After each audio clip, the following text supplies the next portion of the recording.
What if you could go back in time and kill Jesus? Or have sex with Hitler? Or vice versa? You could kill sex and have Hitler with Jesus?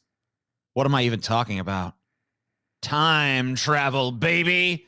And to travel through time, you'll need a big, sexy-ass time machine, won't you? Yesterday, time travel and time machines get deep, fat, deep, fat, fried.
Time machine, oh, time machine. Did you like time machines, Paul? Zigo?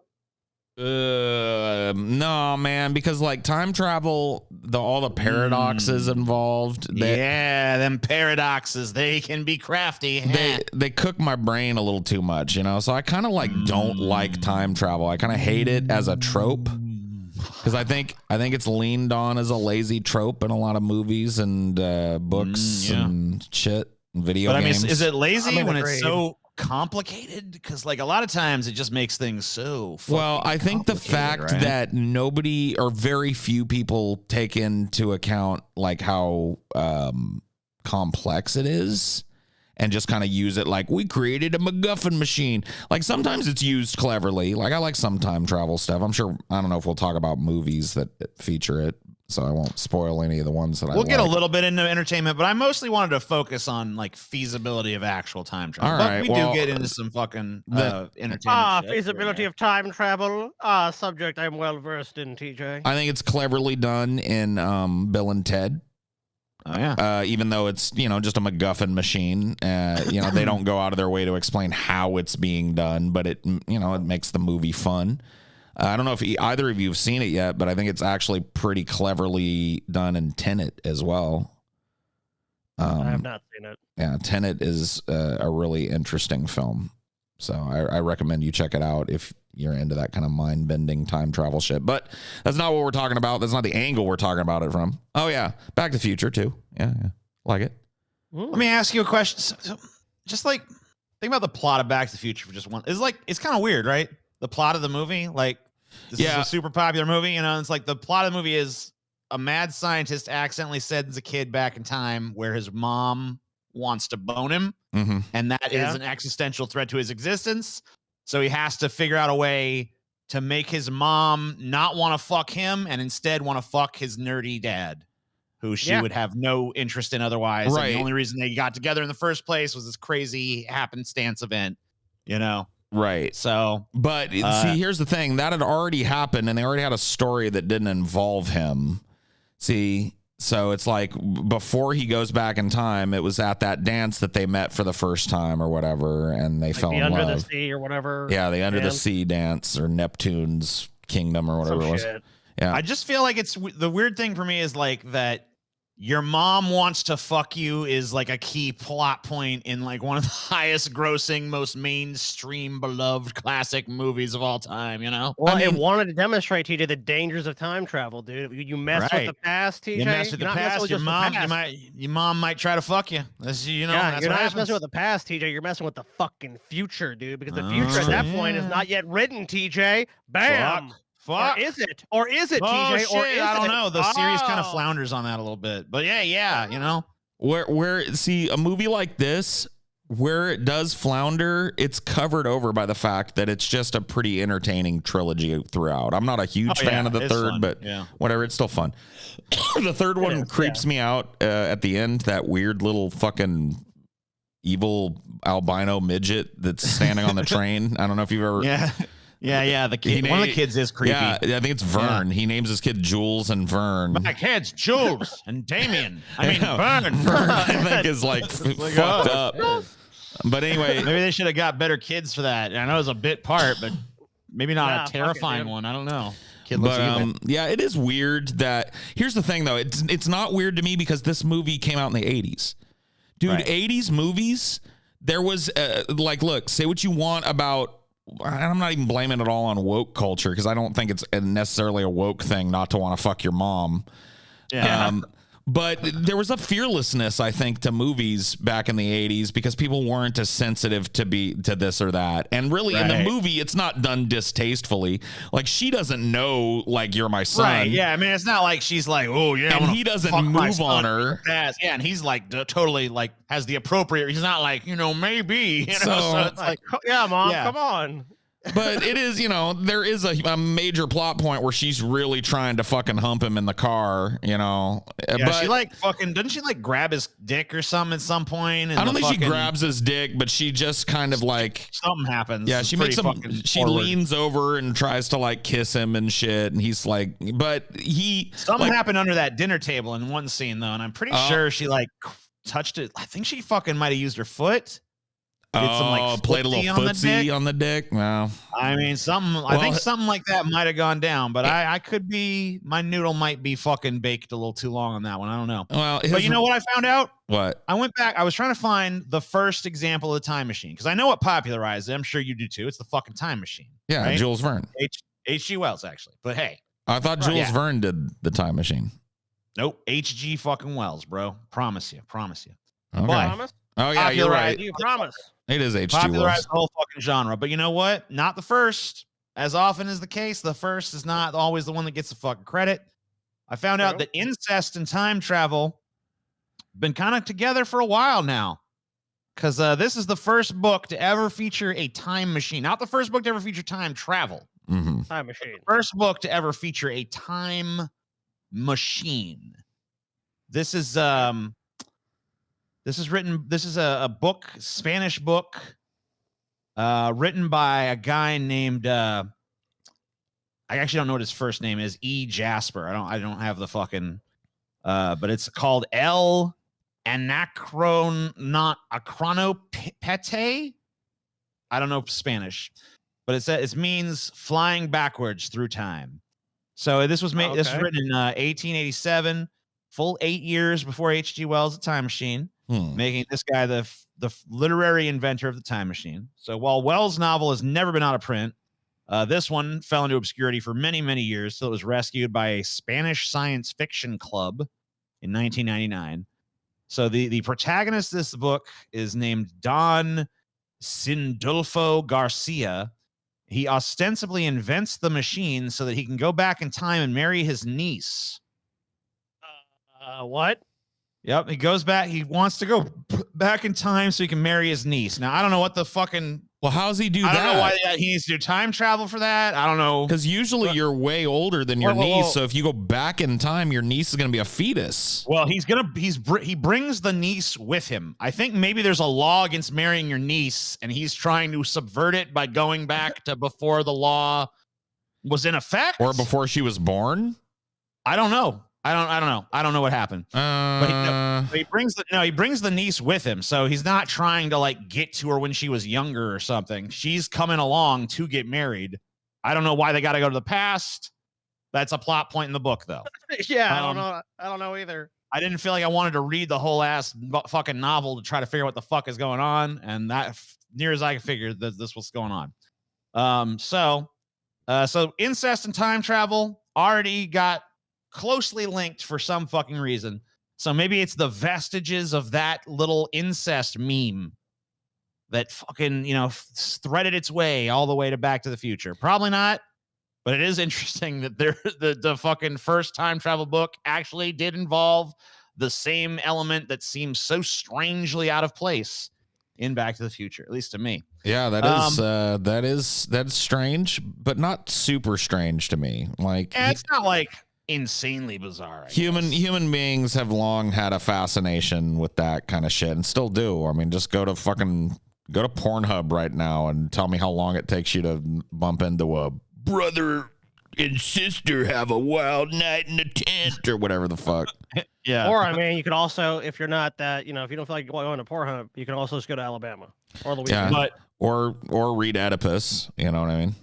Yeah. So the Time Machine, though, this is the original book. This is just a publishing house logo. There was no actual illustration for the cover or anything. I don't know if that was yet popularized or if maybe this was just a really cheaply printed book, the first edition. I don't know. But this is H.G. Wells' The Time Machine. This was the book that popularized the time machine in popular culture. Unlike Jasper's Travelers who go back in time, Wells' lone time traveler heads to the year. He goes way in the fucking future. He goes to the year 802,701 AD. It seems like a really strange location to just instantly like, all right, I'm going fucking hundreds of thousands of years into the future.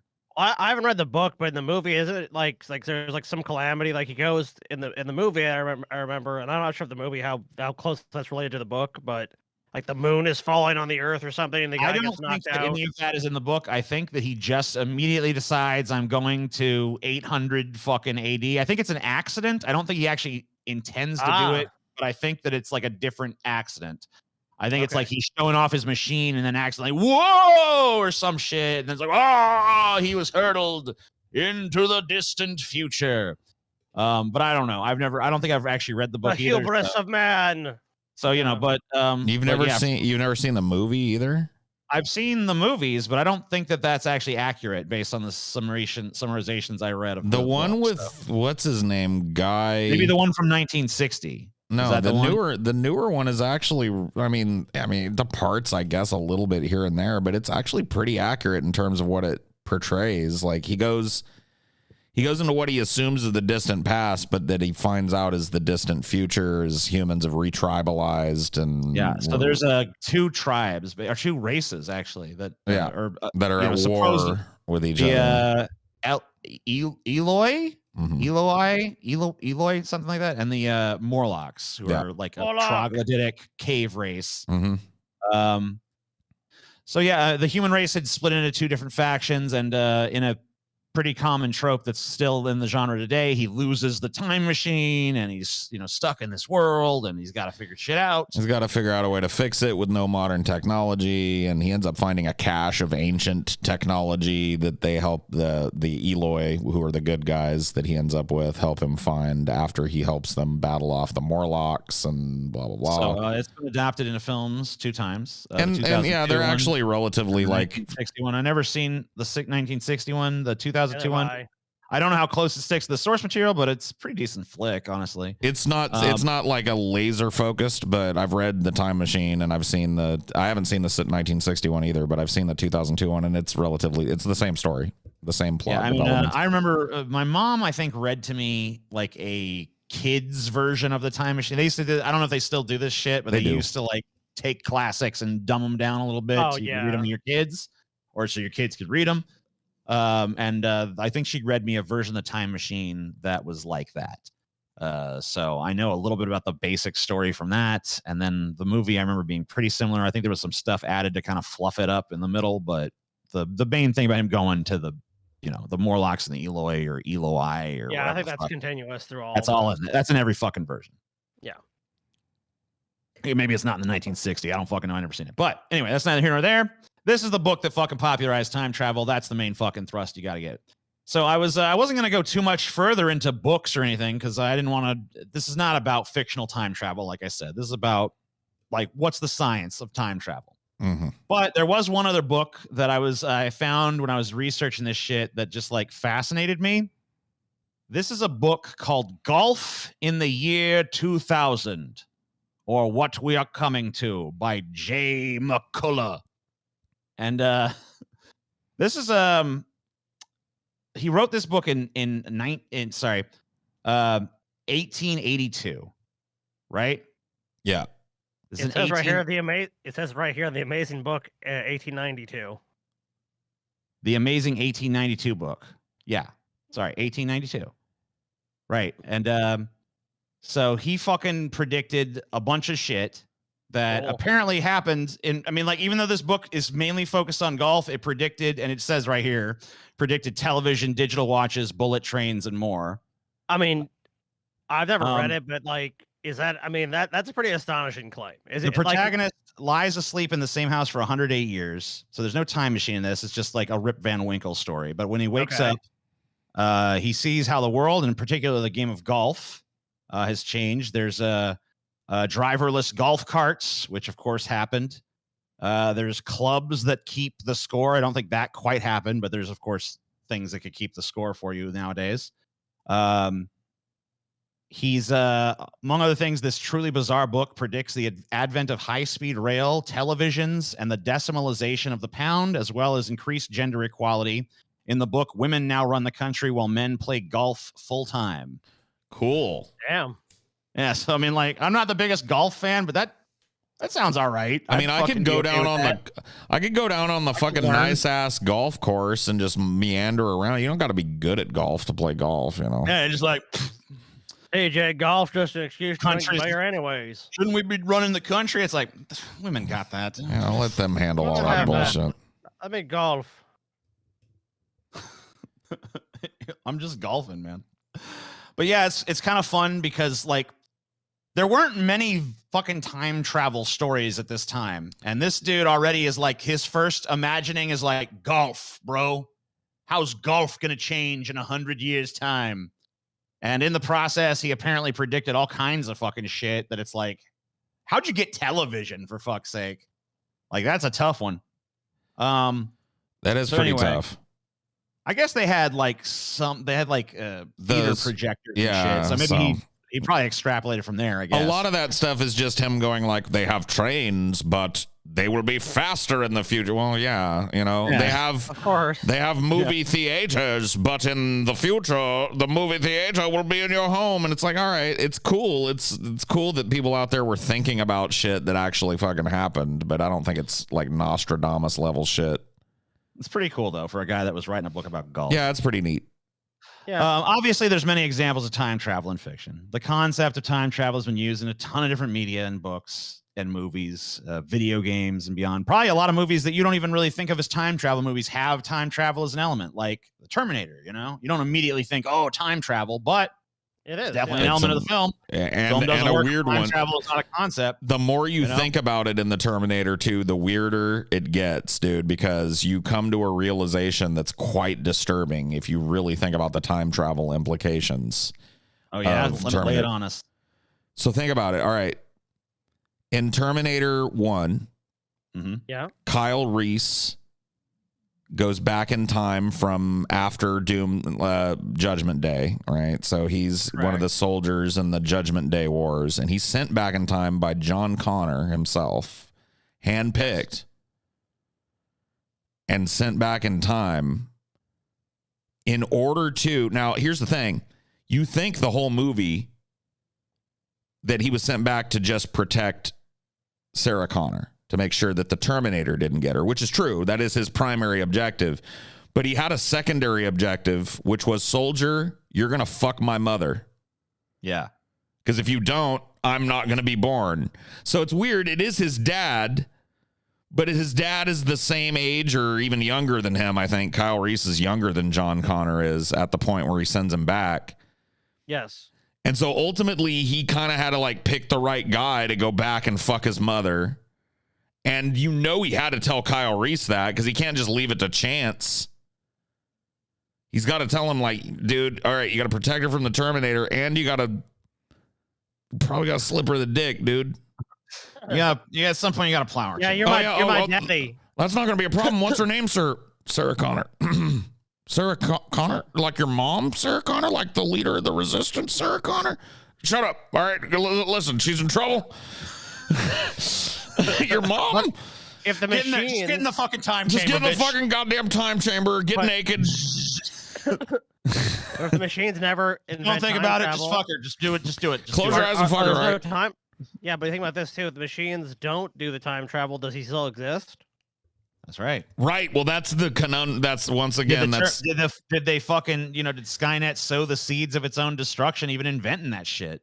Right. Because without time travel, there could have been no Kyle Reese. There could have been no fucking John Connor. But like, it's a loop. So like, there's no obvious beginning point. It's an Ouroboros that eats itself because it's like every if there's time no John Connor, how can there be Kyle Reese? If there's no Kyle Reese, how can there be John Connor? So it's like, all we have to accept is that the timeline is capable of just accommodating those changes and repairing. And these kind of paradoxes, by the way, we will address in a whole ass time fucking paradox section because there's a lot of them. Well, pretty much any movie, if you really look at it, like fucking Back to the Future is like riddled with paradoxes. You literally can't do time travel backwards without being like, but wait, there's no way.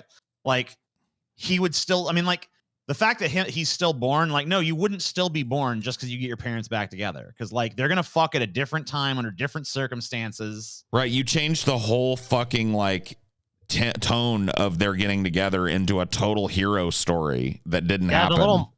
The little Marty sperm might not be the sperm that makes it this time. Yeah, and who knows? Maybe your dad is like, now he's a confident guy, so maybe he fucking plays the field a little bit. Maybe he's like, I don't have to settle for Lorraine. I'm punched out a cannon. She ends up, bitch.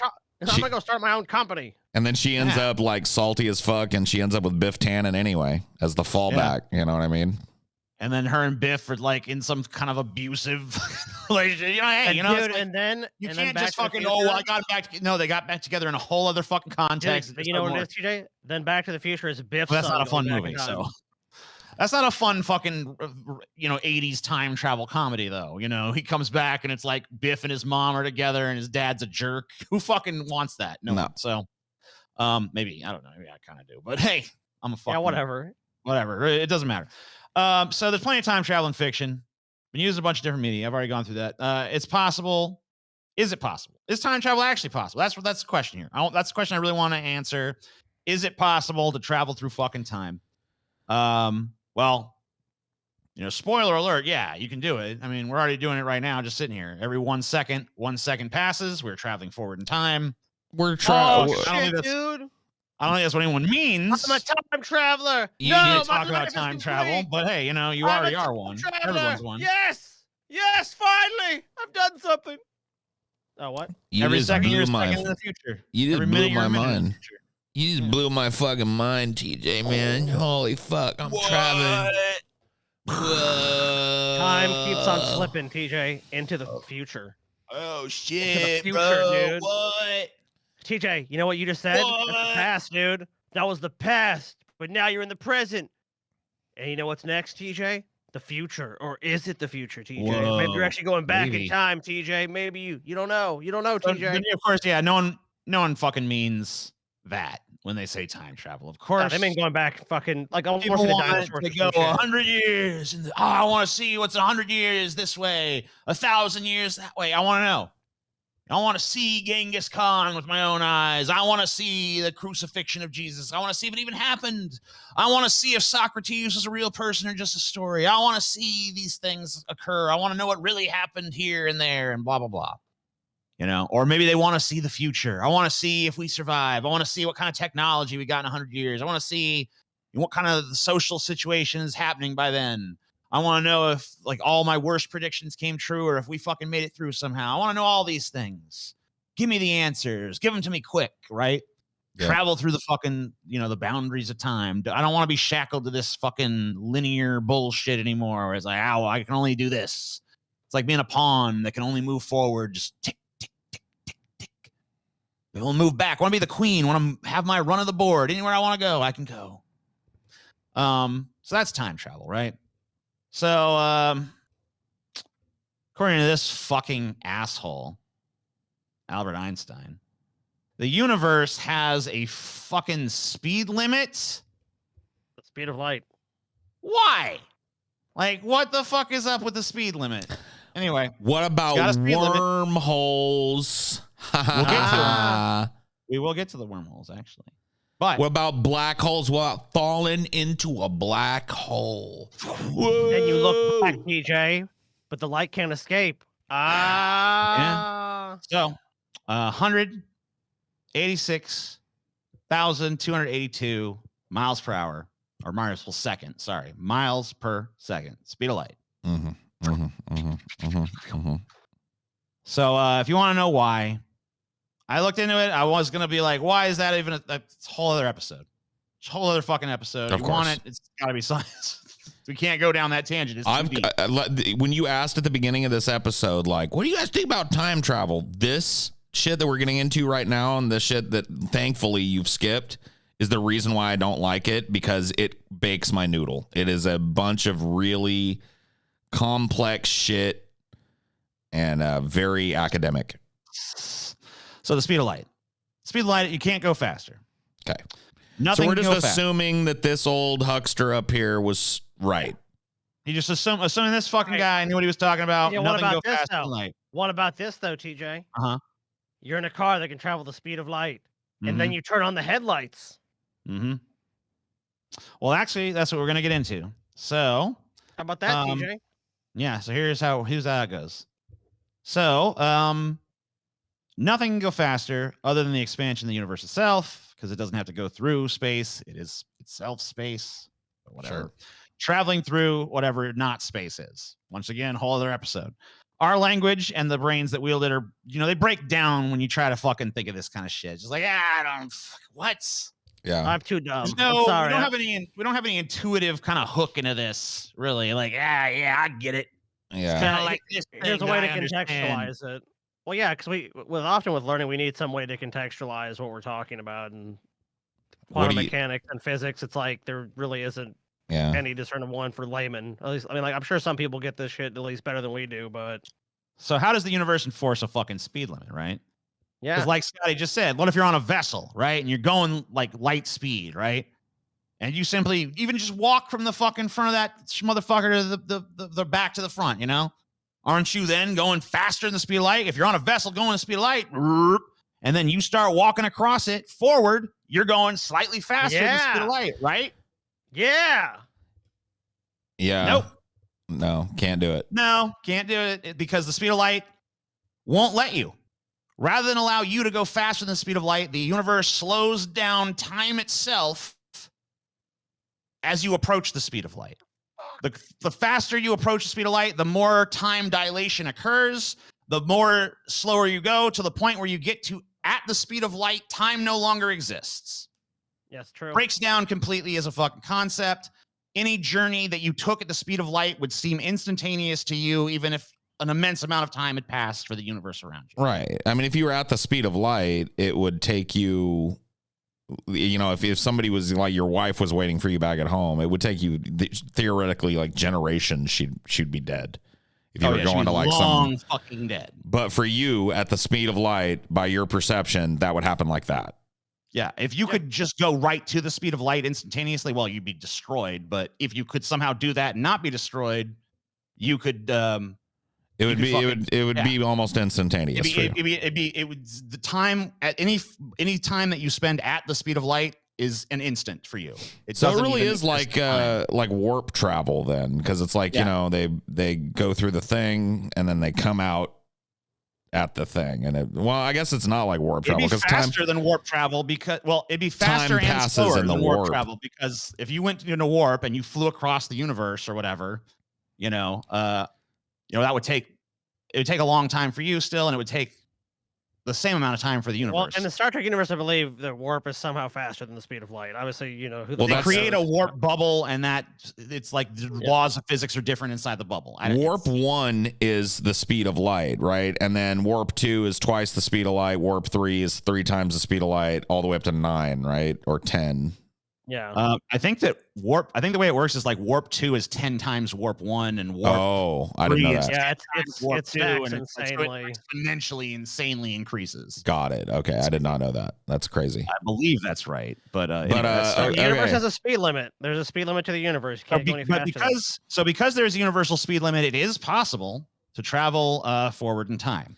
See this, like, and I'm not. Hold on. Let me just question Mr. Einstein for a second here. Now, I'm a fucking total dumbass here.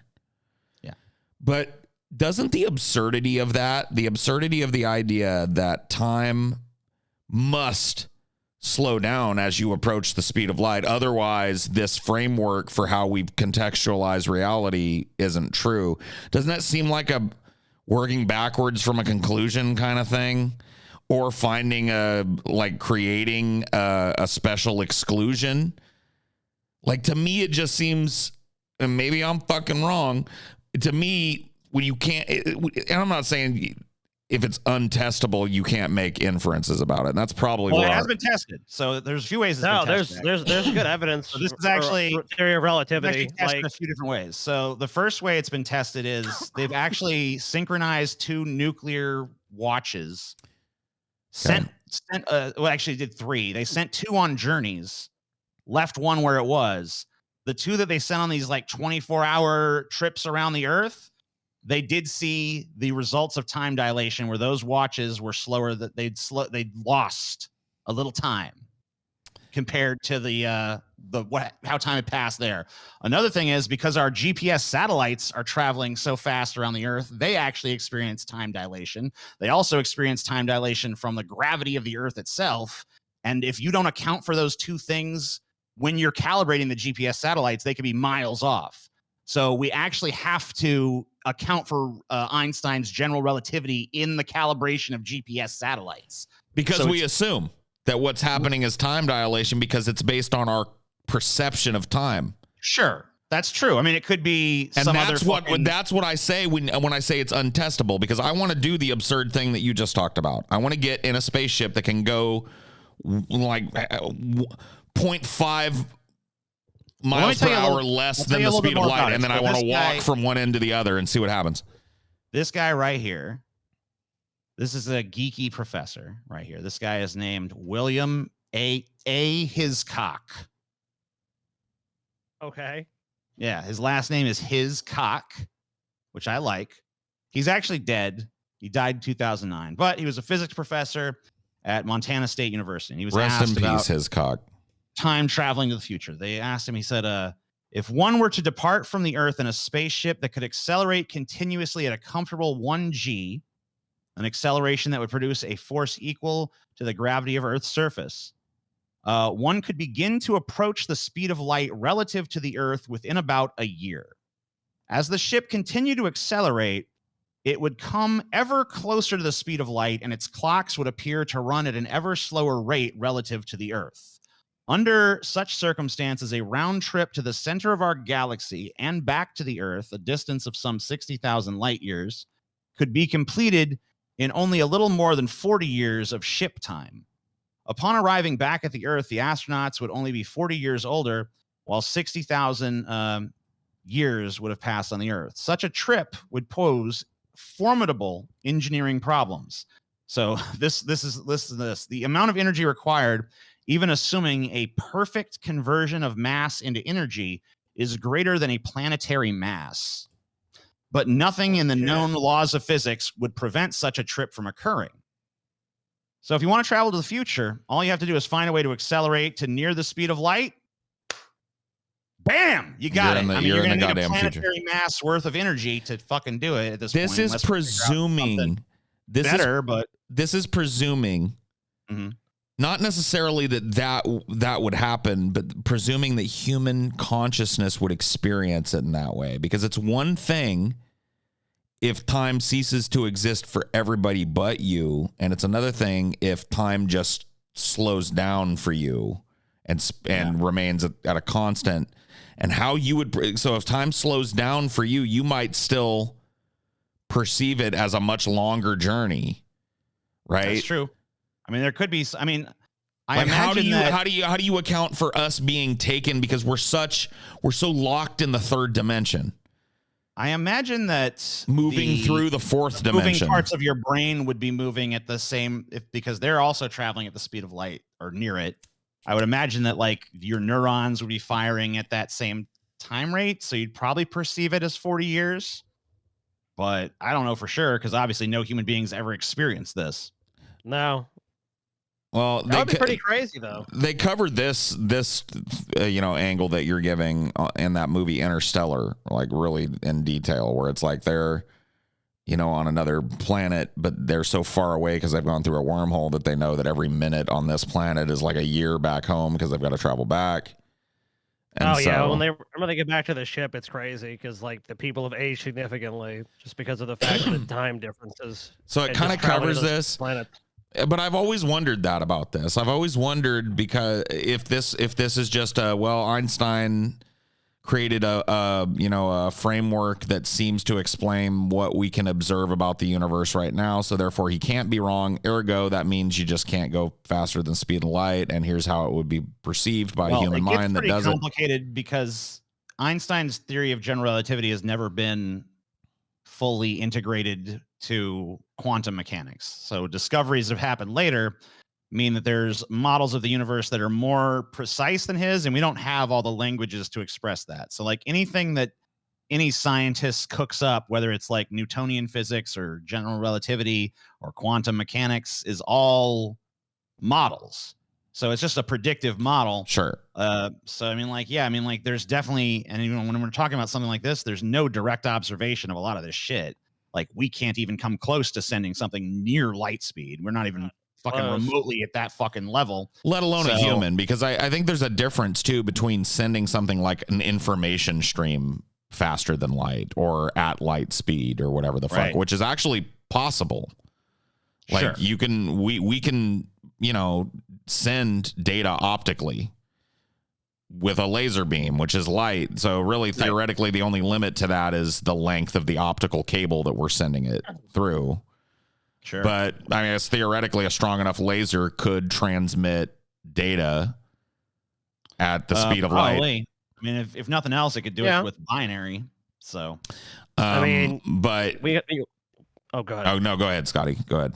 I was saying, just wait. I mean, when you look at anything with the scientific process, it's always a constant process of refinement and building upon other theories. And I mean, and obviously, at some points disproving certain theories. But I mean, I would say, as far as what we know now, I mean, the theory of relativity has been around for quite a while. I mean, I know there's a number of times it's been people tried to challenge it or disprove it. And as far as I know now, I think one time at the Hadron Collider, there was like, oh, this particle might have gone faster than the speed of light, questioning general relativity, but that did not turn out to be the case. Well, this particle that you're looking at here, theoretical particle, not actually known to exist, but this thing is called, and if you're a Star Trek fan, you've definitely heard the fucking term used. This motherfucker's called a tachyon. Ah, the tachyon. It'll be definitely familiar to any fucking fans of Star Trek: The Next Generation or Voyager. Fire a tachyon beam. Maybe those ships. Yeah, isn't that like their phasers or tachyon? So tachyon is basic.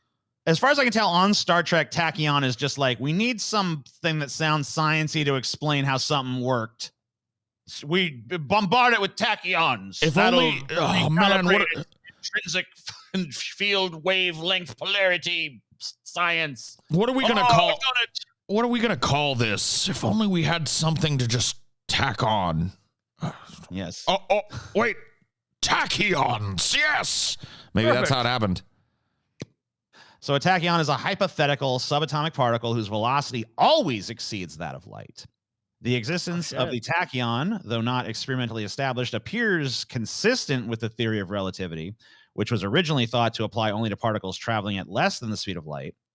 Just as an ordinary particle, such as an electron, can only exist at speeds less than that of light, a tachyon could only exist at speeds above that of light, at which point its mass would be real and positive. Upon losing energy, a tachyon would accelerate. The faster it traveled, the less energy it would have. So this is just like an endlessly accelerating particle that as it loses energy, it goes faster, and as it goes faster, it loses energy.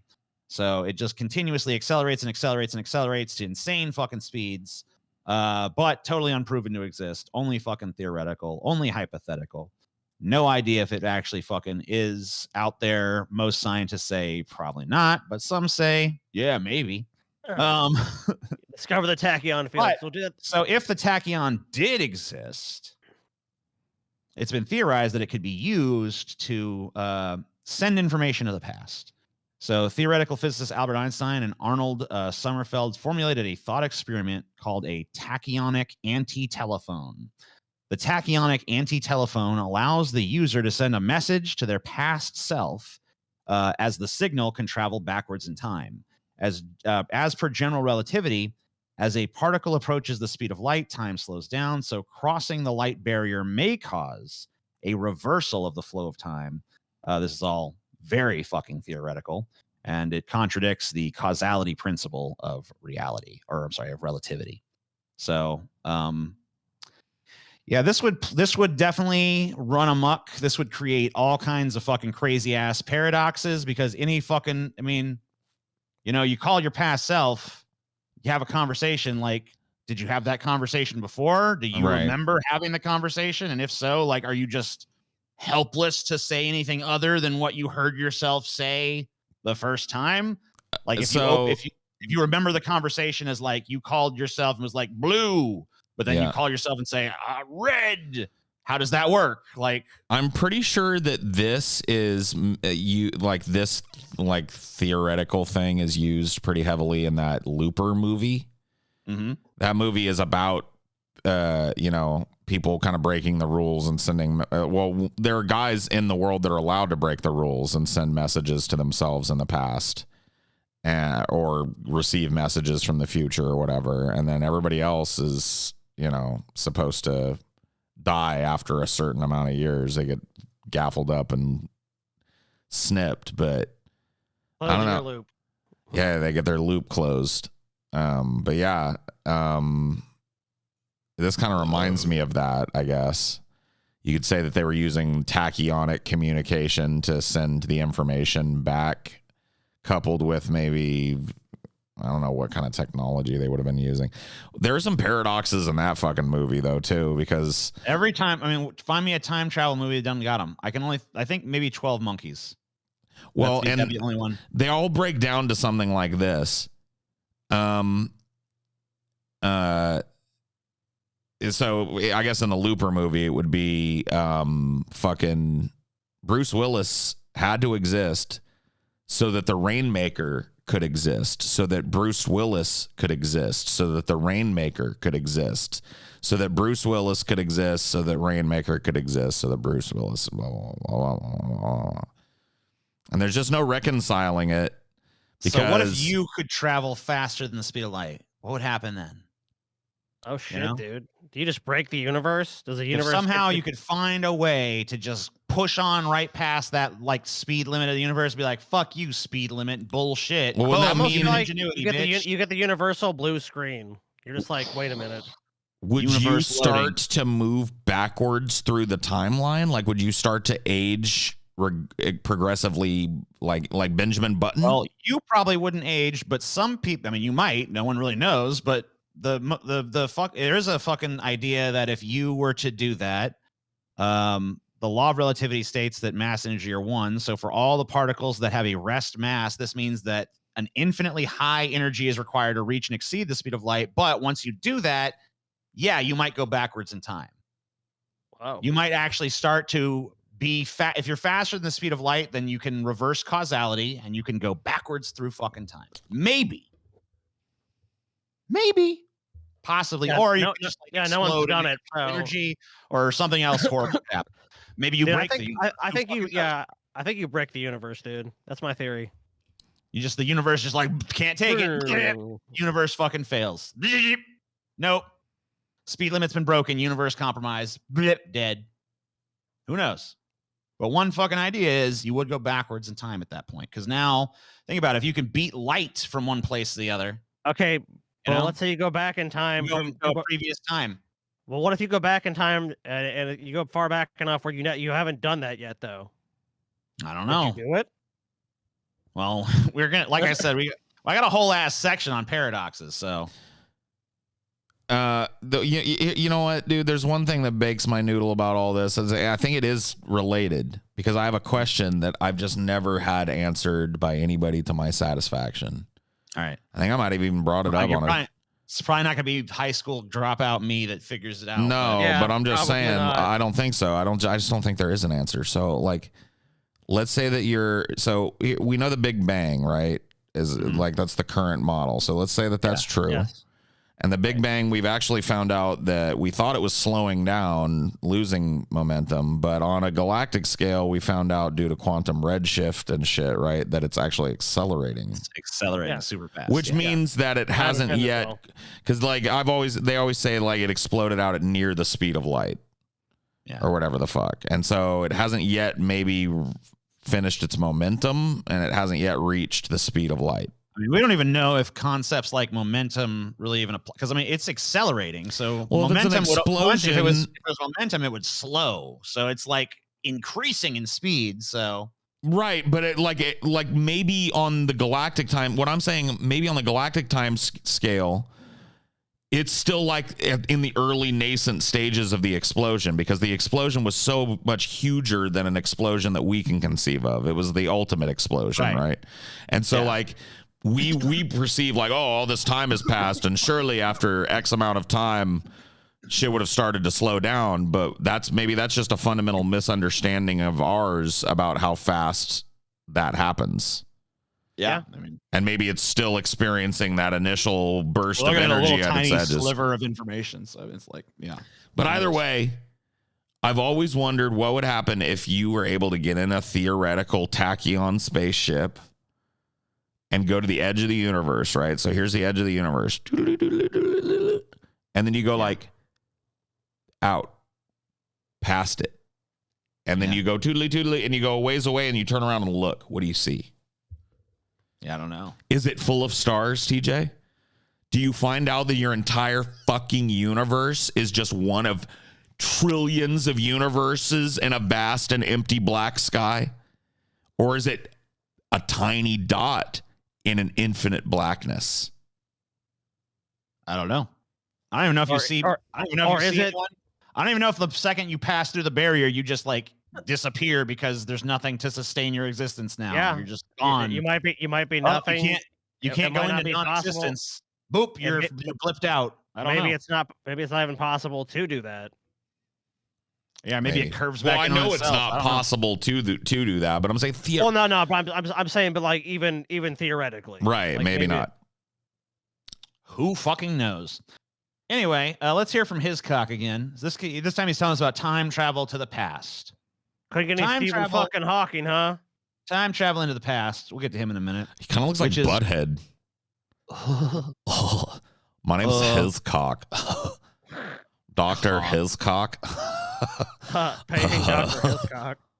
Time travel into the past, which is what most people mean by time travel, is much more uncertain proposition.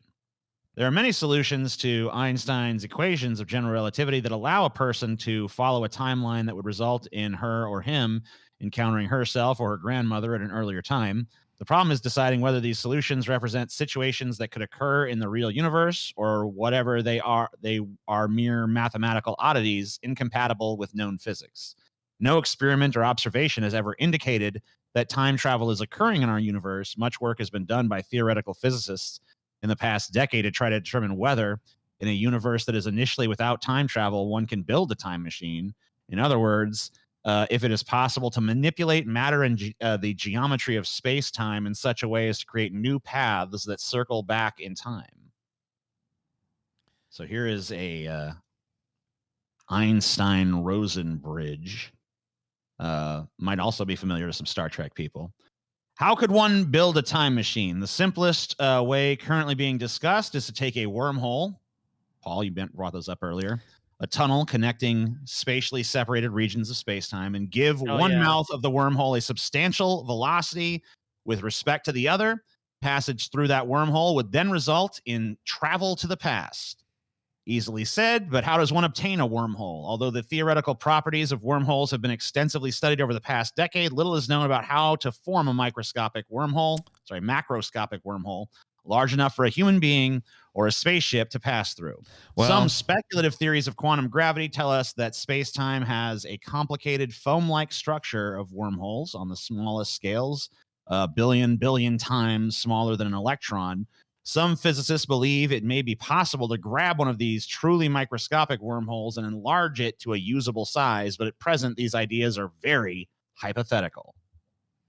And that wormhole, by the way, would be called an Einstein-Rosen bridge, connecting two different points in space-time. I'm happy to tell you, TJ, that you figured it out. I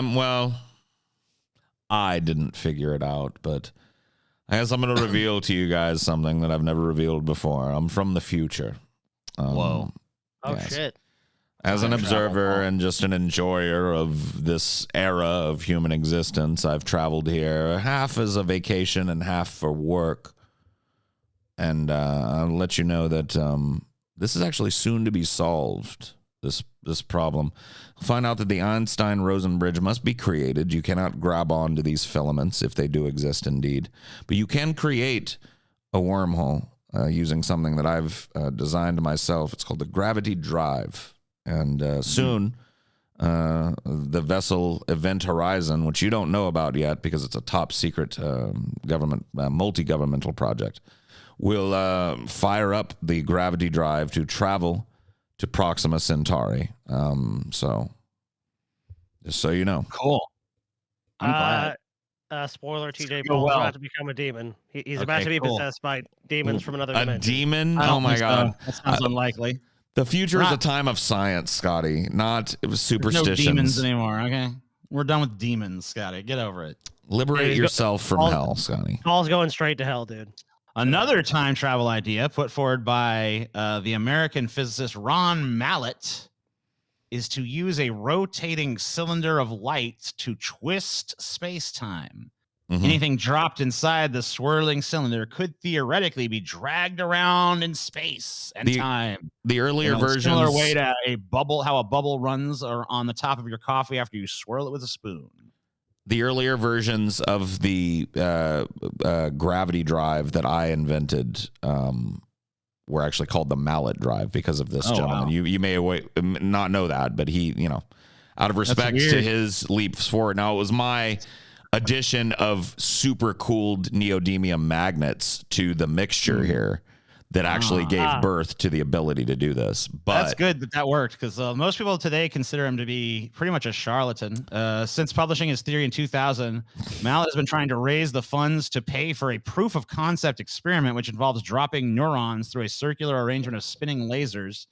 His ideas have not yet grabbed the rest of the physics community, however, by others, with others arguing that one of the assumptions of his basic model is plagued by a singularity, which is basically physics speak for it's impossible. I also did a little bit more digging on the guy. I found out that he's like probably the greatest hoax in the physics world. There's nothing about his time travel work that's true. He's been aligned with another fraud that was shut down by the FTC. Venture capitalists and tech investors are warned about Time Travel X scheme. Amid a flurry of recent publicity about the University of Connecticut professor Ronald Mallett, those involved in tech investing and venture capital are being warned against investing in the scheme that was part of a FTC fraud investigation in Miami. In a news article published on Vocal.media's financial platform, trader investors and venture capitalists are warned against funding the time travel scheme, formerly known as Time Travel X, as promoted by Miami businessman Scott J. Cooper. So, TJ, building an experiment.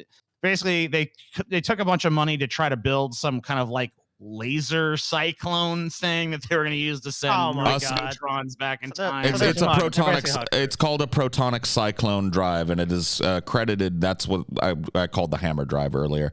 Actually, if you'd like to know what happens, I mean, I don't want to spoil if you don't want to know, but I can let you know like what the deal is on this guy. Yeah, tell me what happens. And I can put it in terms that are really easy for you as somebody from the 21st century to understand, right? You understand, you remember Einstein and Tesla, right? How Einstein actually stole a lot of Nikola Tesla's work and then actually had him professionally buried and ruined his life, basically. You mean Edison? Edison, sorry, yes. Sorry, I was just testing to make sure that you were paying attention there, Scotty. Thank you. Okay. We do that a lot in the future to make sure. So that's a common thing. Edison, stole a lot of Tesla's work, and so this is happening actually here. And do you want to take a guess at the name of the culprit that's stealing this man's work and trying to discredit him at the same time? Well, if you look at the name of this man's company, it gives you a little insight, I think. It's Time Travel X. Yeah. Who is it? Oh, shit. It's Elon. So Elon Musk is found in the year 2042, actually, to have been engaged in a long smear campaign against Professor Mallet, who is vindicated. And the first mallet drive is actually tested 2 years later in 2044 after being held back by Elon Musk's inferior and shoddy design for over 20 years. So there you go. Crazy shit, right? How the worm turns. But sorry. I mean, think about this, dude. If he really did invent time travel, would they want the average person to know about it, dude? No. Crazy. They'd want it to be discredited, TJ. Look, man, you want to fucking believe the lies of the mainstream media. You want to believe it's just a big old fucking scam. Truth is, TJ, you're afraid, man. You're afraid time travel could be real. I think you should go talk to this Thomas Mallet guy and fund it yourself, dude. I mean, how else can I prove it to you, TJ? I don't know. Hey, Paul, are you still got your recording going? Because mine just, I think, fucked up. My recording is A-okay. I'm actually recording with a hyperprotonic stream into the future, too, as a backup. So it's like, even if this dies... So, yeah, it'll still come up in the future. We're good. Perfect, yeah. All right, good. So you guys keep bringing up these paradoxes. So I figured it's a good time to fucking... I mean, I knew we'd have to talk about the fucking paradoxes, right? So obviously... The most famous one is this fucking grandfather paradox. So if a time travel to the past is possible, what if you kill your own grandfather before he, gives birth to your father or fucking meets your grandmother, whatever? What if you kill your own granddad before your father's born? With your grandpa dead, you can never be born. But if you're never born, you can't go back and kill your grandpa. But if you don't go back to kill your grandpa, blah, blah, blah. It forms this big fucking stupid goddamn time loop. Because you would have to exist to kill your grandfather, of course. Yeah. Right. You got to exist to kill him. But if you don't, either you guys both blink out of existence, like, I killed my granddad. I vanish. Oh, I wasn't there to kill my granddad. He's alive. Oh, I'm born. Oh, I killed my granddad. It's like, how do you fucking resolve that shit? Right. Right. Well, I can resolve it for you, but that's, neither here nor there, TJ. Oh, of course. Well, we will talk about a few resolutions, but maybe yours is the best. I don't know. It probably will be because I actually know the answer. So on the other hand, we have so by the way, that's fucking called an inconsistent causal loop. It's a loop that doesn't make any fucking sense. So there's also a consistent causal loop, like a predestination paradox, which occurs when the actions of a person traveling back in time become part of past events and may ultimately cause the event they're trying to stop or whatever. Like, so you might go event 1 in the past influences event 2 in the future, which then causes event 1 to occur. So the circular fucking shit, like you might go try to like steal some research document like this guy's doing here, and then you go back in time and you give it to some guy, but then it turns out that's the guy you stole it from. It's the Terminator. It's the Terminator paradox again. It's like, like in sending back Kyle Reese to save Sarah Connor, John Connor basically ensures that Judgment Day has to happen because the machine is supposed to kill Sarah Connor. Thus, maybe if John Connor's not there to form a resistance, maybe the machines don't have to be so nasty and brutal about it. Maybe they find a more compliant way to take over the world. But because he saved his mother, the machine, which was meant to kill her and then properly dispose of itself, is left behind in a factory, destroyed, which is later found by Cyberdyne Systems. Yep. And developed into the technology that becomes Skynet and blah, blah, blah, blah, blah, right? Yeah, Well, so I mean, like, once you keep altering the past, I mean, yeah, then it's always going to have an impact on the future if you continuously one do thing it. that Terminator movies fucking definitely explore is how how causality can work backwards if you have a time travel plot. Like, like stuff that happens in the future can affect the past, and then it can in turn infect the future back again. Like, yeah, like you say, you send the Terminator back, then the Terminator that was sent back is used to invent the Terminator in the first place, and it's like, what? Yep. It's well, then like, think about this too. And then if the future has changed, like the action you took was successful, were you there in the first place to send anyone back? Right. So if you change the future, how do you fucking send anyone back to fucking change the past? It's the whole who do you choose to fuck your mom thing that I was talking about that John Connor has to go another through. thing about the predestination paradox. Let's do one more example of that. So you guys have it, your lover dies in a hit and run. So you travel back in time to save her, only to find out that you're the cause of the accident. Oh, if you hadn't done that. So your attempt to change the past has resulted in a predestination paradox. But then, of course, if she'd never gotten hit in the first place, what sent you back the first time? So, how'd you get stuck in this loop? It's like a loop that can't fucking make sense. One way of dealing with this type of paradox is to assume that the version of events you have experienced are already built into a self-contained version of reality, and that by trying to alter the past, you will only end up fulfilling your role in creating an event in history, not altering it. Then that means TJ, fate and destiny are real. So this is illustrated probably best in the movie 12 Monkeys. This is like totally about that, how everything they do to try to change the past just leads to the exact same outcome. And because history had already accounted for their being there, basically. The version of the world they knew was always the version in which they had participated.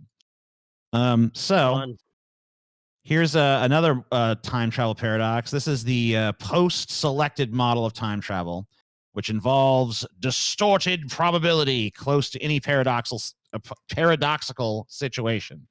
So what does that mean? So let's go back to the grandfather paradox. You're the time traveling. I'm going to go kill my grandpa for some fucking reason. So you could travel through time. You try to kill your grandpa, but the universe itself just intervenes in every way possible because it's like the universe will not abide by a paradox. So it's like you try to shoot him, the bullet misses. You try to fucking so this is like the universe. The universe would fucking it'll distort every it'll make sure you can't do it. It'll fucking figure out some way. The universe will correct itself, so the past must remain the same, is what you're saying. Right. So you're not able to change that. You're not able to create a paradox.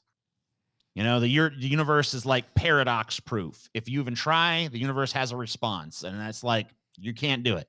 Can't kill your grandpa. Can't fucking rip off the butterfly's wings that causes the fucking tsunami or whatever the fuck. None of that can happen. Is it a paradox or is it a parody? That would be infuriating if you could travel back in time and you did one, in fact, like, okay, I'm going to make myself win the lottery, but then they just change the numbers. It's like, I don't know. Yours is like 7, bitch. Fuck you. God damn it. So there's another possibility. The quantum theory that the future or past you travel into is just a parallel universe. You can't actually go back into your past. The second you go to it, you've changed it, and it splits off into another tangent. So think of it as a separate sandbox. This is is explained in Back to the Future 2 by Doc Brown when he's explaining the existence of the alternate 1985 created by the fucking sports almanac falling into Biff's hands. Sure. So yeah, basically, like, you go back, you shoot your grandpa. Yeah, there's now a universe where your grandpa was shot and you were never born, but that's not your universe. So you came from the universe where that didn't happen, and now you're in the one where it did. So you have no timeline, but you're just there. You're a stranded refugee of another fucking universe, basically. They do this one a lot on Rick and Morty. Yes. There's way more alternate universe shit in Rick and Morty than there is direct time travel shit. Well, it's interesting. Rick and Morty in the future is revered as the first high IQ show ever to come out of what we see as the Dark Ages. Wow, that's cool. Oh, shit. Because and you know really, gotta be super intelligent to even understand it. Yeah, there's actually, you guys would get a kick out of it. There's a big giant statue to Doc Brown because it's kind of a meme, you know, but he was kind of right, partially at least, about how time travel works. He was trying to explain a paradox, or the creation of a paradox that needed to be fixed with more time travel. And the truth of the matter is that there are an infinite number of realities, all of them existing in parallel states constantly. Nothing is ever over. Everything is constantly happening at once, forever. Every moment lasts an eternity. And so you can travel between those without breaking the laws that Einstein claimed you needed to break. You see what I'm saying? Yeah. Time travel via dimensional travel, because there's no such thing. It's all just the same state existing. Think about this, dude. There's a parallel universe. You didn't stick the banana up your butt, dude. Well, it's not the same state. See, that's the thing, TJ. Yeah. Either we live in a causal universe or we live in a deterministic universe. Which do you believe? Causal or deterministic? I don't know. You know, you haven't given much thought to. I've given it thought, but I just don't have any. I don't have anywhere. I can't think of anything I could have to base that on. It's just like I don't know.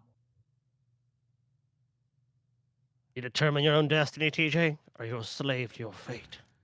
It's well known. It's well known, TJ, that we live in a deterministic universe. You did believe in fate, dude. Well, that actually is what deterministic universes imply, is that no choice that you make, you had actual, like you have choices from your perception, but those choices and how you react to them are all a result of things that were completely out of your control, like your parents meeting or your great-grandparents meeting. The infinite wheels in motion. The infinite chain of causality makes living in a universe based on causality wrong. So determinism that's determinism. But if there's infinite different realities, then you engage in every single possibility at once. Right. And every little micro possibility that doesn't involve you creates yet another universe. And that's how time travel is achieved in my time. It's by finding a universe where it's like an ant decided not to eat a maple leaf and instead decided to take home a piece of bark. And so I guess. But then how do you find that universe? There's an extensive catalog and a thing called a Parky Haxon beacon that allows you to not, remain in communication with your original universe. Take me to the universe where all matter is titty. Beep, boop, beep, boop, beep. That's a great universe. You'd love it. Good one. I know. Yeah. So I guess the Terminator is kind of actually one of these, but this is called the bootstrap paradox. It's a paradox where an object, person, or piece of information sent back in time results in an infinite loop where the object has no discernible origin and exists without ever being created. It is also known as an ontological paradox, as ontology is a branch of philosophy concerned with the nature of being or existence. So this would be like George Lucas going back in time and giving himself the script to Star Wars. And, he goes on to direct it and gets great fame. And, so if he gave it to himself, when was it written? It's just like a closed loop where an object has no discernible origin. It just kind of like travels the loop over and over again. It gets sent from the future to the past, and then it goes to the future again and is sent back, and it just keeps, happening in the same fucking fashion. Right. Well, isn't that's part of like the Looper plot, right? Is that in the future they're taking advantage of the fact that they can continuously send these dudes back and and then have them killed and then send them back and then have them killed and send them back. It's like an endless profit loop that they're exploiting. Right. Or the fact that the Terminator was designed because Cyberdyne Systems found pieces of a Terminator. Like, so when was it you know what I mean? Like, right. Where did that come from then? It came from itself. Where did John Connor come from? Because here's an even better question. And John Connor is a fucking bootstrap paradox. Well, John Connor's father is, because at some point John Connor either like had to choose his own dad, or he wasn't there to send Kyle Reese back to fuck his own mother. So John Connor's father, like at some point there's a bootstrap paradox where John Connor had to pick his own dad. Right. So I mean, like, there's a fucking. I mean, he couldn't exist without having sent his dad back. So how did he send his dad back the quote unquote first time? So there's a loop. It's a fucking when you do this backwards time travel, you create this fucking weird shit where you can have an object that has no fucking discernible origin or just no origin because it just exists in this fucking loop. It's like, okay, how does that fucking work? Paradox doesn't make any sense. That's why it's a fucking paradox. Yeah, but the object had to be created at some point.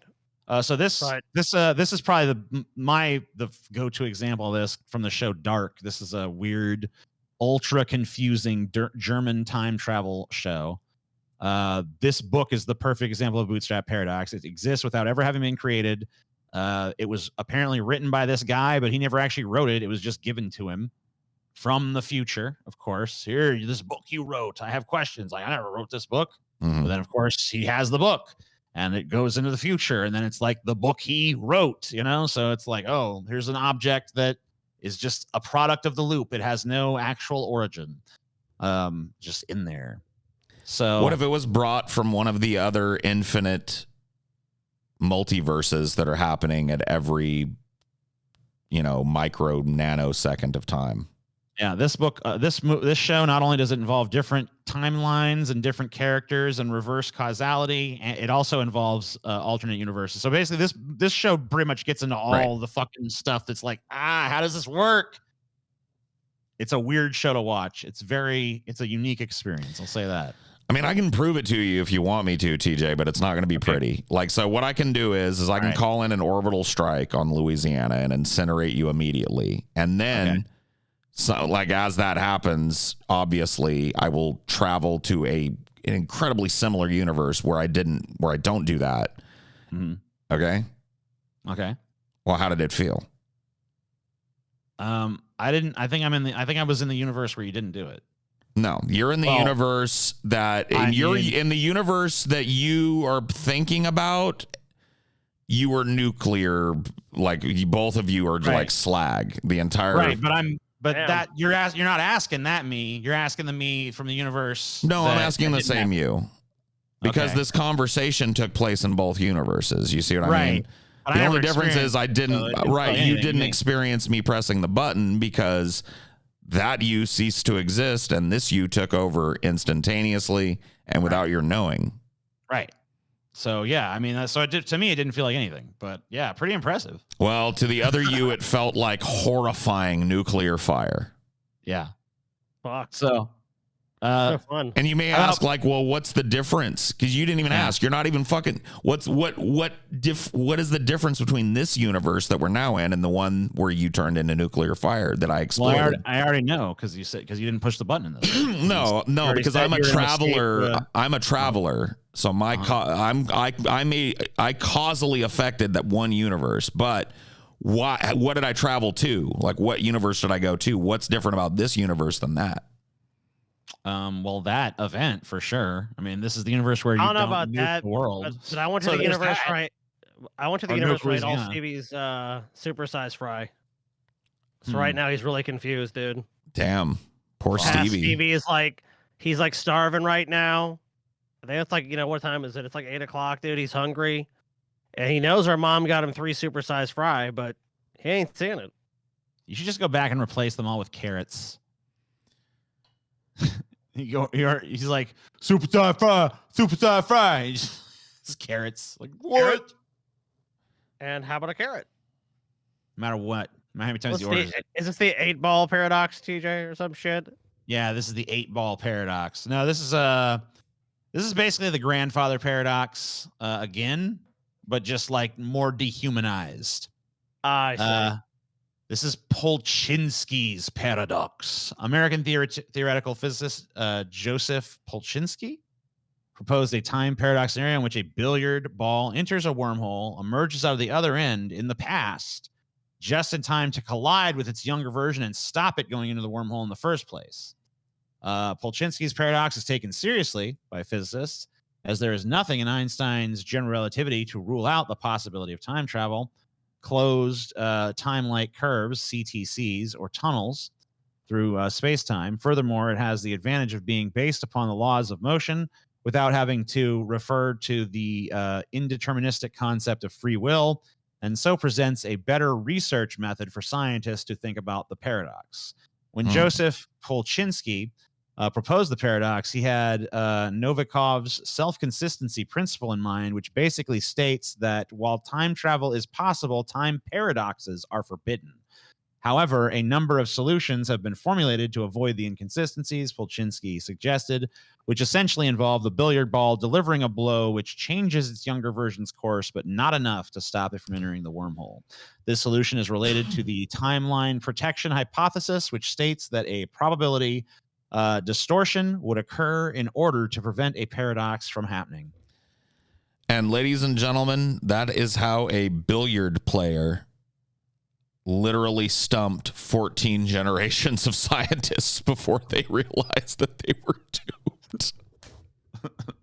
Oh, what a bunch of morons.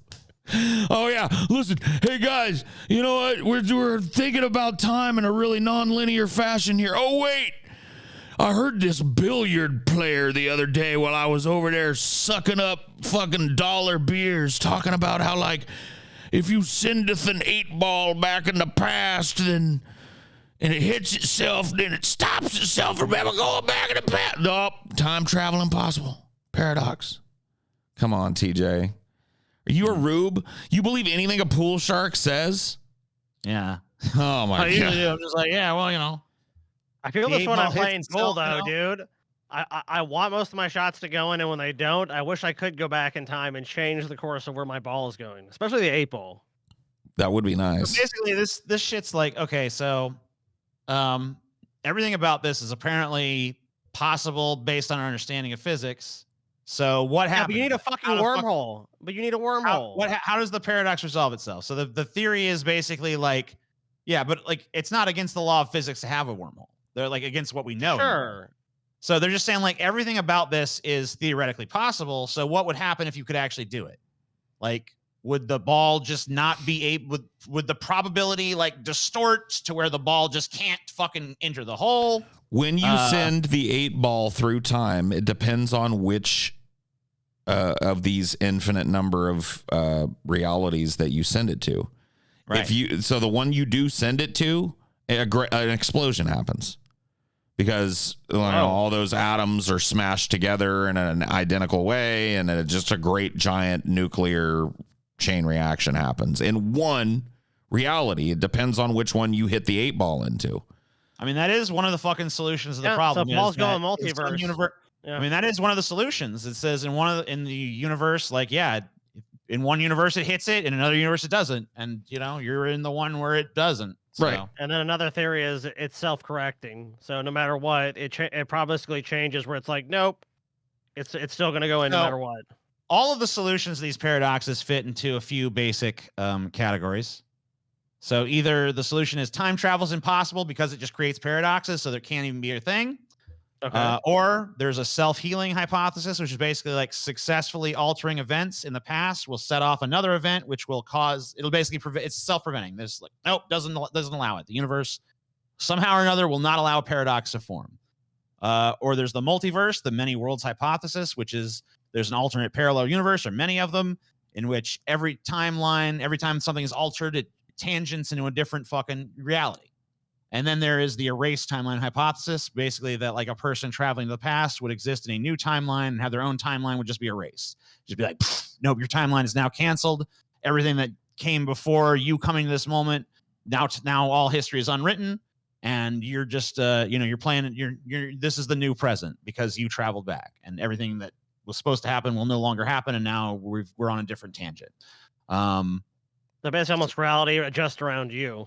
I think that would be true in the reality that you traveled to based, if multiverse theory is true. Like you would change one reality by interceding in a thing, but you wouldn't change all the realities that you didn't travel to. You would change that one which Right. would allow Well, that would for be- and which that would would be the allow for the multiverse. fact that like if this is true and possible, if you combine some of these ideas like multiverse theory with the ability to travel through time and whether or not that's, you know, through a wormhole or whatever, and you're able to kind of eventually pin down how to get to these different realities, it would have provide you endless realities to use as experiments. Think about it. That's true. Like if you wanted to find out, hey, what would have happened? You know, people would probably do it for entertainment. Be like, what would have happened if Kennedy had fucking ducked out of the way of the shot at the last minute? Like he had a sneeze or some shit and they missed. You know what I always wondered? This is kind of a fucked up thing, but I always wondered this, and I feel like other people have to have wondered this too, although I've never heard someone say it. But I always wondered about the movie Groundhog Day. Yeah. Like if every version of that day went on to have consequences in some alternate universe, you know what I mean? Yes.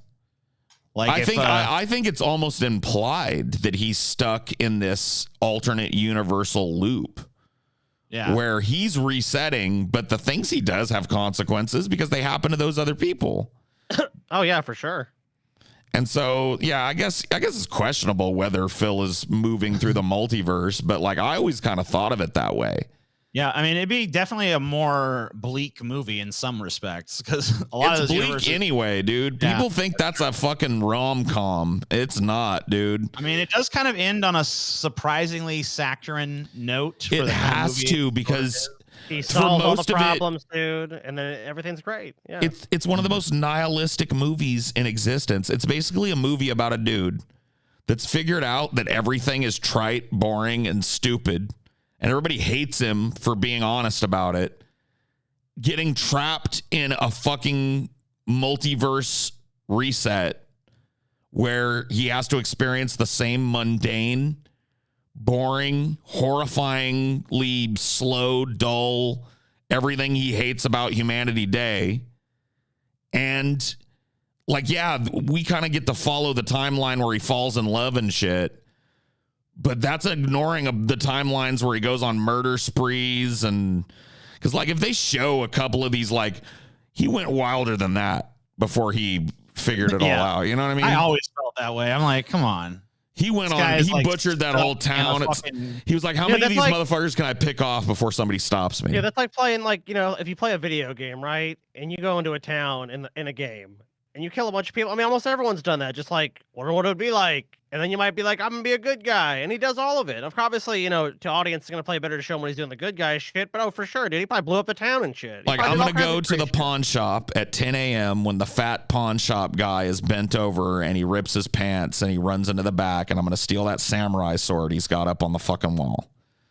And then I'm going to see how many of these dumb groundhog worshiping fucking idiots in Puxatawny that I can kill Yeah. before one of these morons stops me.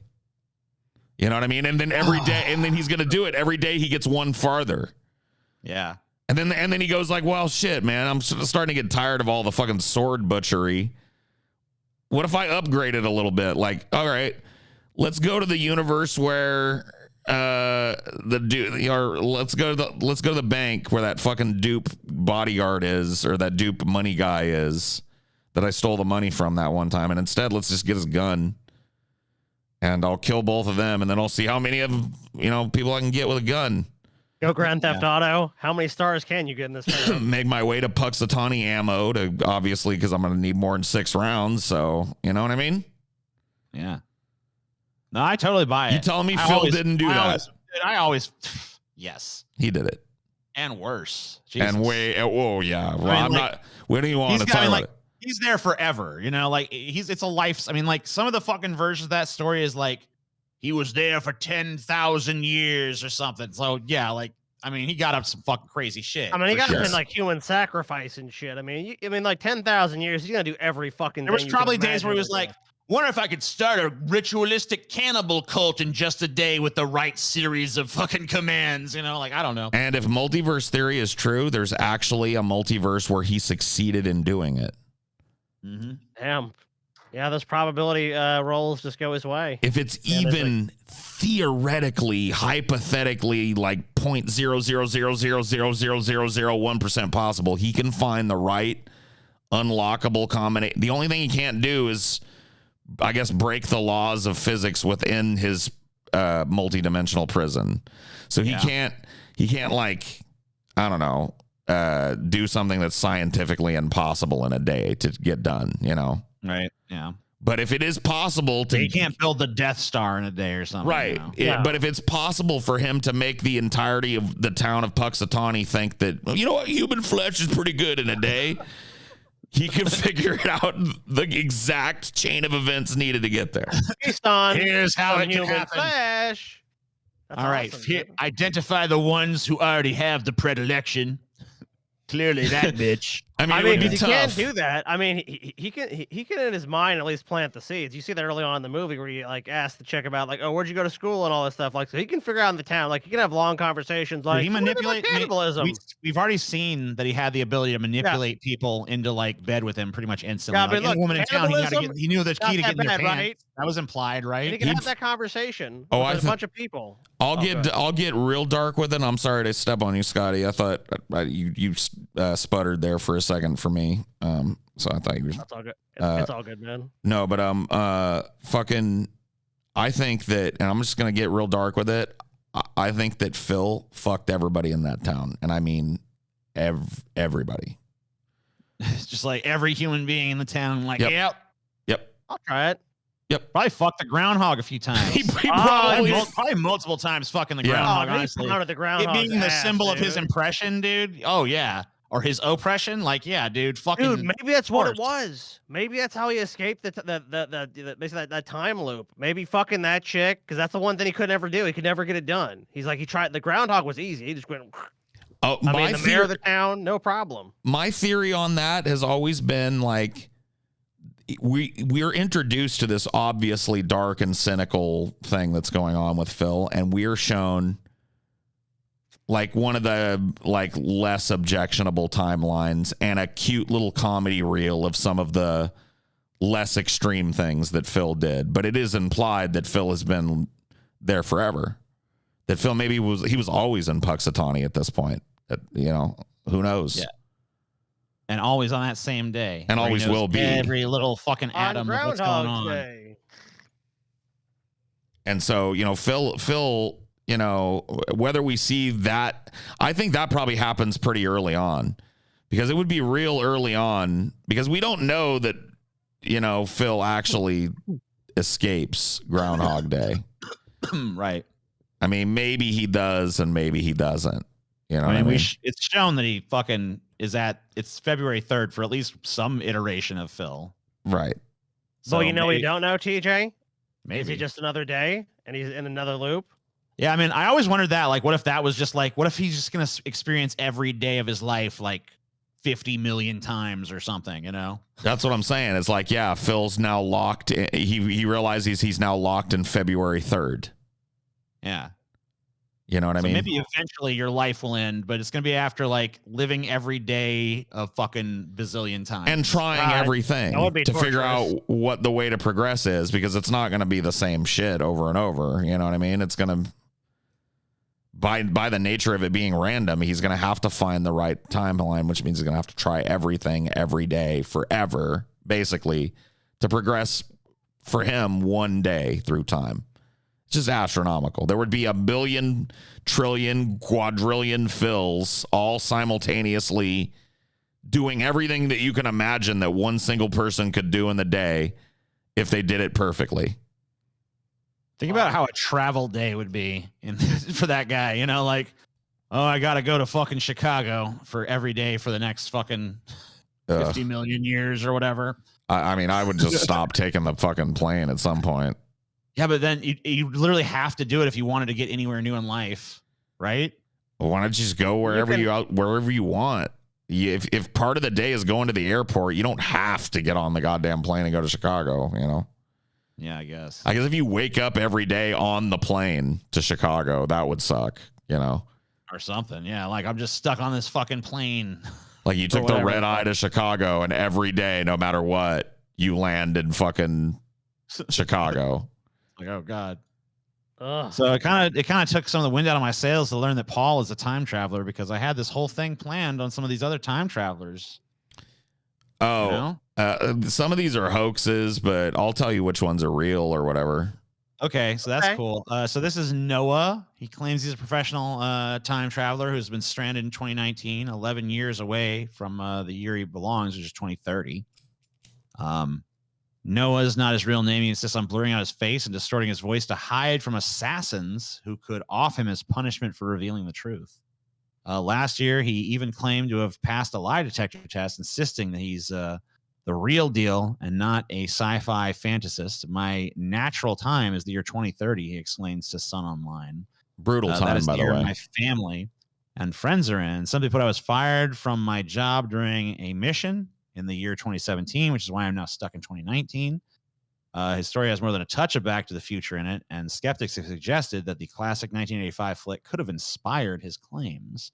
But Noah says he was a high school student when he learned from government agents that he could travel, that time travel was more than just science fiction. Supposedly he was recruited in a top secret program and went on to forge a successful career full-time as a full-time traveler. Based in 2030. Now he's become stranded in the wrong year. While he says he does have family in 2019, they wouldn't know or recognize the future version of himself. And meeting them could spark a chain reaction that would change the course of the future. Yeah, he got burned, dude. Time itself.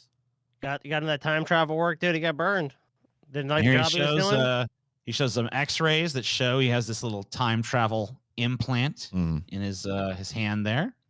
I guess it sucks because, like, even though he's in another version of reality or whatever, he still wouldn't he be able to time travel still, or do they have a device that can go over all of reality and stop him from time traveling? Well, that little thing in his hand actually is what helps him time travel, but he's been prohibited from using it because they've stranded him in the past. Unfortunately. This one here is true, but his story is absolute bullshit. So this guy that's calling himself Noah, right? He goes by another name, and he's not from 2030, by the way, which was a very brutal time, but time travel wasn't invented until the 2040s. So that's another part of his lie. He's from the 2040s, and he goes by another name in my timeline. He took another name. Now, it wasn't his birth name, but we all knew him by Schneedoff Squitler. Oh, shit. And he is one of the most brutal dictators in the 2040s. He exploited time travel technology to try and escape to another reality. And I'm telling you, him blurring his face is absurd. If he's a time traveler, the assassins don't need a picture of your face. They're from the fucking future. They'll find you, dumbass. No, this is Schneedoff Schnittler. He's actually not in 2019 anymore. He keeps he's hopping around, but we're gonna get him because, the crimes he committed, man. I can just tell. You have no fucking clue, bro, what he got up to. I can't even tell you because it might make you into the next Schneedoff Schnittler. So, shit. Holy shit, dude! Yeah, so this guy actually showed some proof of his time traveling. This guy's from 6000. He was from the year 6000, by the way. Yeah, he's from the year 6000. The year 6000? Fuck. Yeah. To take a photograph of one of the major cities. Now, I cannot say which city, as it would lead to too influential change on the future, but I can show you the photograph. Let me get it right here. Okay. Damn. The year 6000. Let me see it. This is a photograph from the year 6000. Wow. Apparently, they have not fixed blurring in photos yet from the year 6000. That's about to be explained. Hold on. I don't know if you can see, but that's a city. Now, you may notice that the actual picture itself is a little distorted. That is because in the time travel process, pictures tend to get distorted. Bam. He solved it. This guy is legit, by the way. Fuck, are you serious? Yep, this guy is from the future. Yes. Every other sign pointed me to like he was just fucking yanking our chain here, but you're okay. Oh fuck. Well, hold on. Listen to what I was going to say, Scotty. Many other things. Some people actually have parts of their body distorted through the time travel process. I've seen how this has happened. We first began the tests on animals such as dogs and cats, sending them throughout time so they would appear in random places. But eventually it got perfected to the point where we can send humans into time.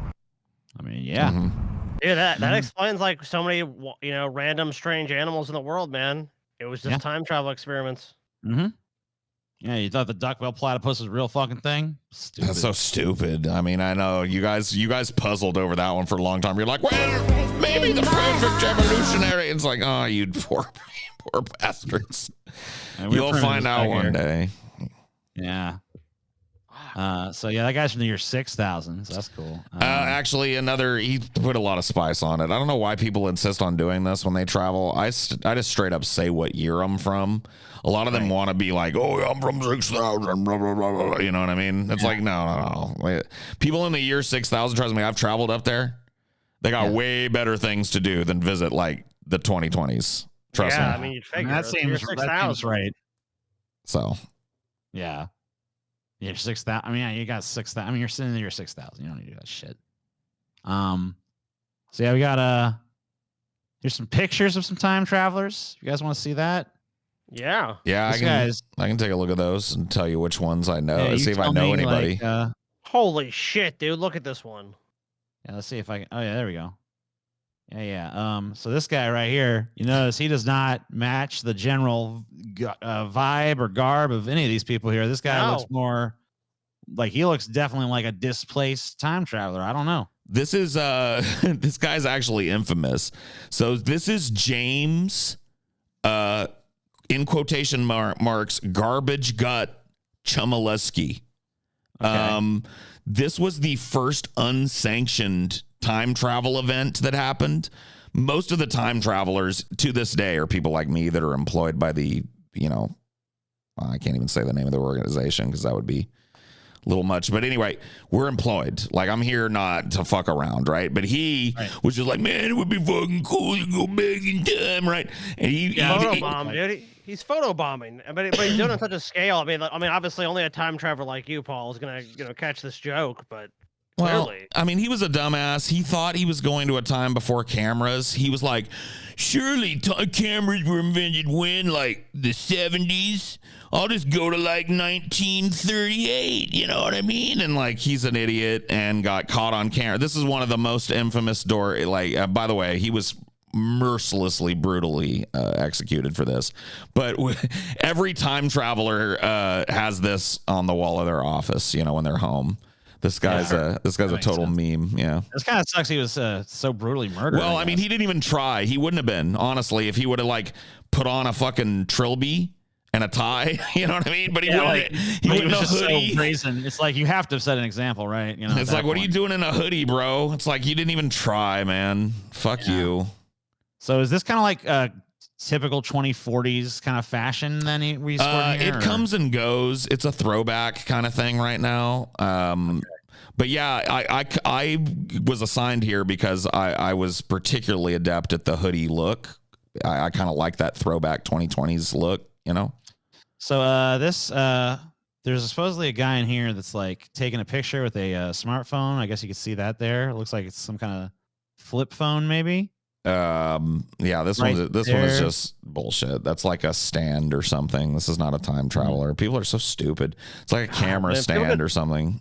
People are easily duped. Some people say that this guy here, this central figure, not super central, but people say that he's on a smartphone or something. Nah, dude, that woman in red right there, she's a time traveler. Woman in red is a time traveler? What are we talking about? Look, right in the middle. Yep, right there. Time traveler. Dude, I can tell. Why? I've just seen these time travelers before, man. There's just traces in the photo, TJ, just like how people travel back in time.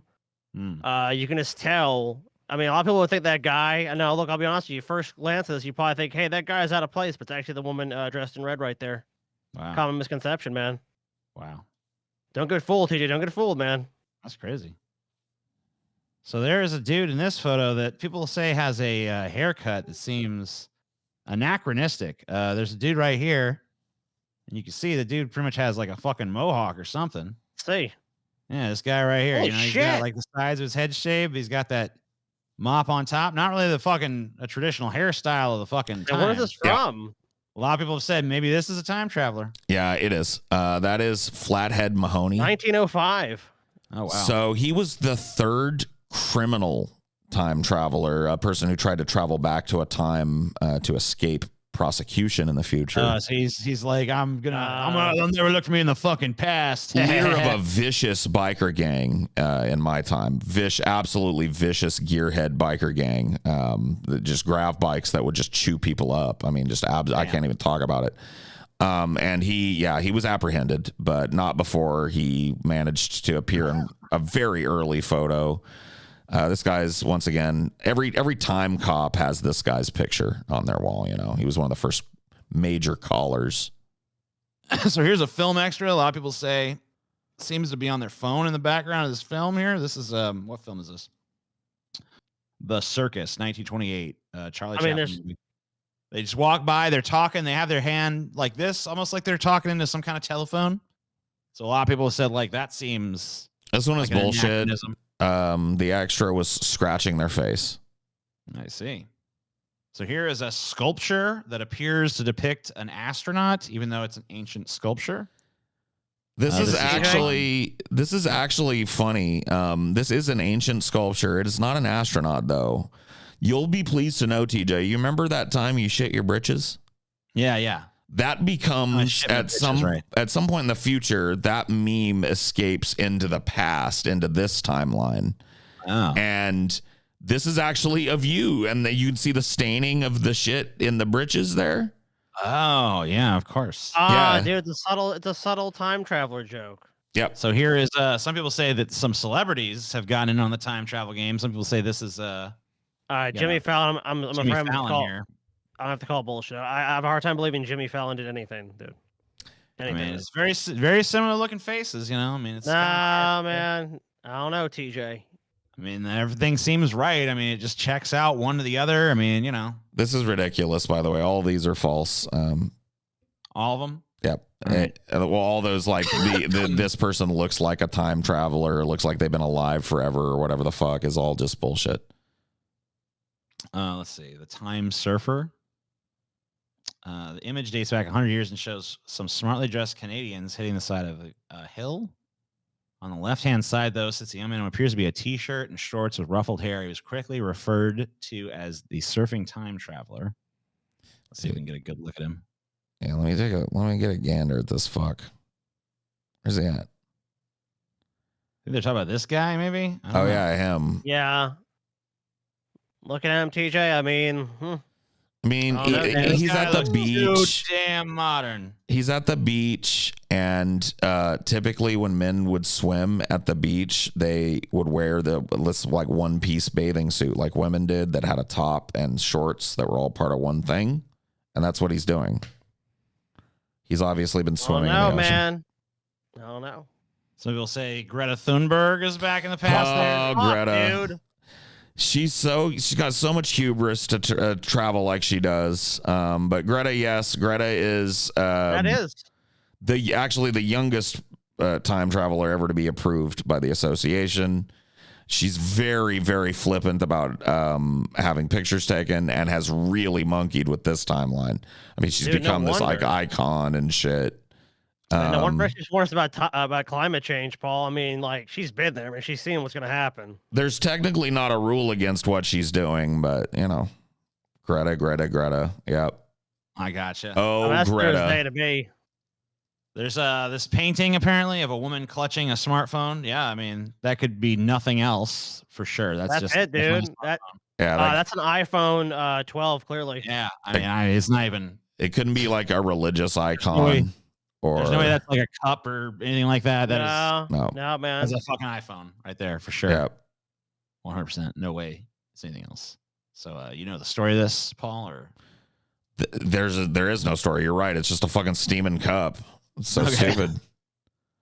Nobody has a smartphone in the future. Nobody's going back into that. Like, people are so dumb. They're like, look, this person got an iPhone, as if by the time that time travel is developed, people are going to be worried about iPhones.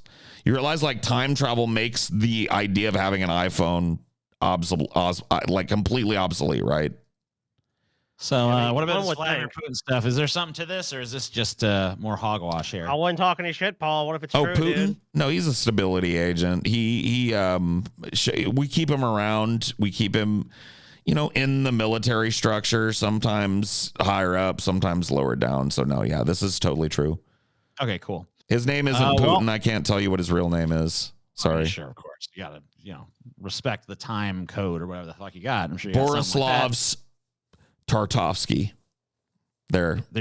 I said it. I don't know why, but yeah, okay, sure. I said it.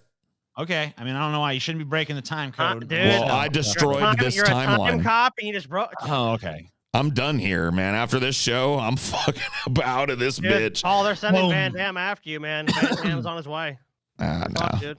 Well, that's all the time we have. Is it, TJ? For time.